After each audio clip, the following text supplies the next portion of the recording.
Andor Review, the best Star Wars show since The Mandalorian.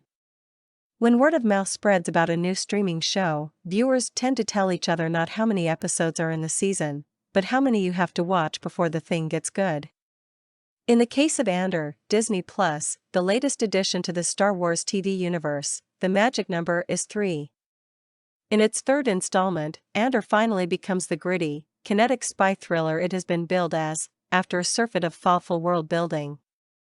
Thankfully, somebody at Disney Plus has their head screwed on, because Andor has debuted with a triple bill.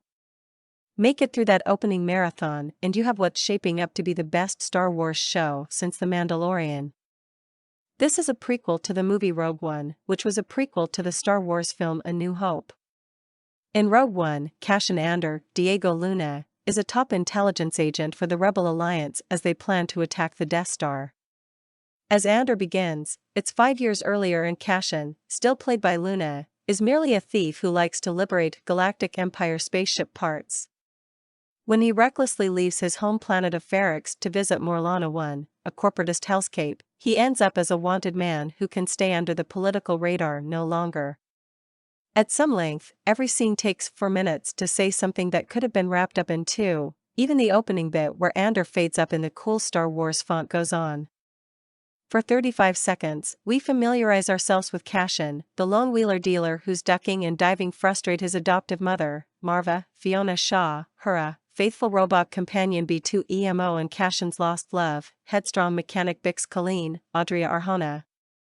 Showrunner Tony Gilroy, best known for scripting Jason Bourne movies, which makes Andor's initial sluggishness a surprise, has expressed the admirable intention not to burden Andor with fan service. In other words, the references and backstory gap plugs that genre experts like to sift through.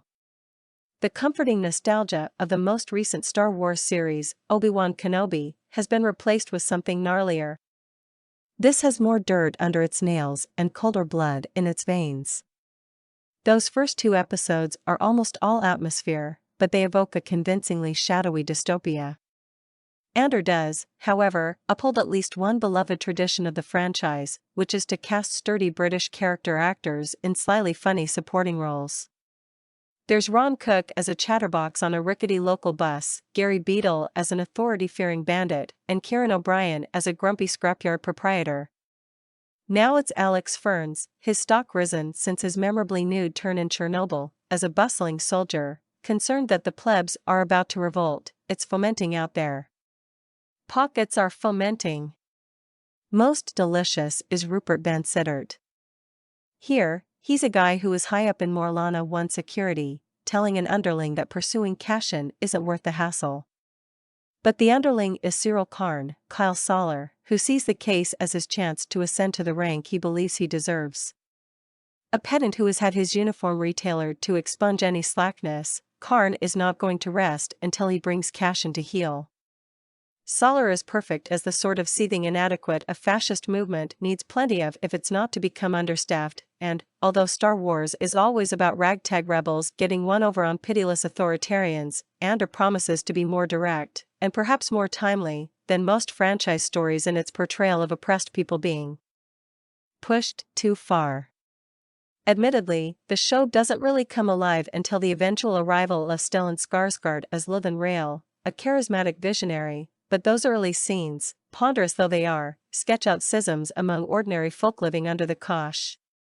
While others on Ferrix melt and betray their loved ones, Bix and wily old activist Marva are solid comrades, holding the line at home.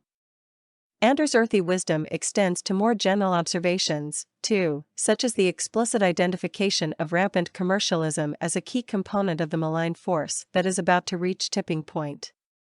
Such theorizing can't sustain a Star Wars show on its own, which is why it's such a relief. When Andor whips out the laser guns and hoverbikes in Episode 3.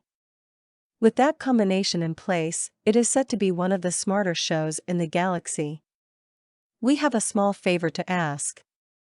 Millions are turning to The Guardian for open, independent, quality news every day, and readers in 180 countries around the world now support us financially. We believe everyone deserves access to information that's grounded in science and truth, and analysis rooted in authority and integrity. That's why we made a different choice. to keep our reporting open for all readers, regardless of where they live or what they can afford to pay. This means more people can be better informed, united, and inspired to take meaningful action. In these perilous times, a truth-seeking global news organization like The Guardian is essential.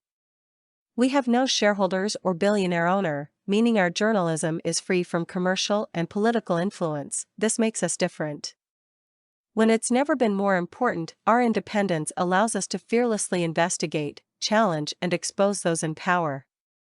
Support The Guardian from as little as $1. It only takes a minute. If you can, please consider supporting us with a regular amount each month.